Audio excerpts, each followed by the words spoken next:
to talk about relationship readings. Now, I will say for me, at least, this is like the number 2 question I get. Oh, my relationships, right? It just so happens for me, like I get a lot of people wanting to find me for spiritual path kind of readings, like what's my next steps. But I know for a lot of other psychics, it's like relationships.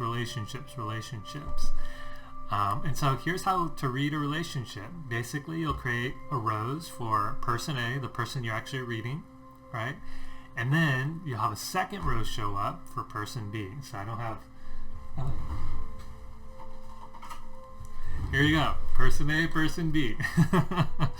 And basically what you'll do is once you form the 2 roses, you'll say, hey, you know, person A, I see you out of red.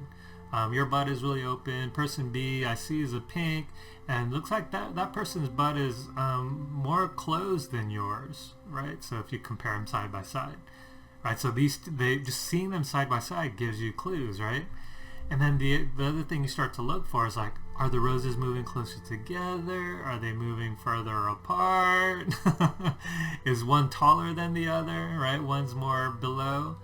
And I remember doing a reading one time on this one girl, like the man that she wanted me to read, his rose was way up here, and then her rose is like way down here, and it's like really small, and next thing you know, his rose turned into this tree, like this big old tree overpowering her rose. And you know, I remember describing the picture to her, and she started to cry. She goes, yep, that's exactly how my relationship is. He's really overpowering, right? And basically it wasn't a good situation for her. But you know, when I shared that with her, it kind of gave her this sense of freedom and hope, like, oh my gosh, I'm not the only one who feels this way. Someone else can see it, right? It validated her experience. Now, talking about the relationship, once you have these 2 roses up, right, there's always person A, person B in every single relationship. Now, there's also a third entity in every relationship, and that's the relationship itself, okay? So what you'll do is you'll imagine in the middle of the 2 roses that there's a bubble. Imagine that there's a bubble in between both of these roses, okay?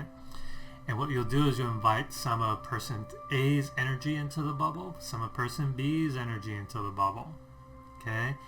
And what that will do is it'll give you clues. So there you are in meditation, just kind of looking at the bubble now, seeing how some of person A's energy went into the bubble, how some of person B's energy went in. And then as you're doing the reading, you might be like, oh, I see more of your energy in the bubble than the other person's energy. It looks like you're using more of your energy in this relationship than that other person, right? So again, picture just gives you the clue, and you trust your intuition to give you the interpretation or the message behind it, all right? And you notice I'm like reporting. I'm like a reporter, right? I'm just reporting. Oh, I see a red rose. Oh, I see a pink rose. The red is open. The pink is not. They're moving further apart, right? This bubble, looks like there's more of your energy in there. There's more of your color in there than the other person. And so you notice just from hearing that, right, how the saying, a picture paints 1,000 words.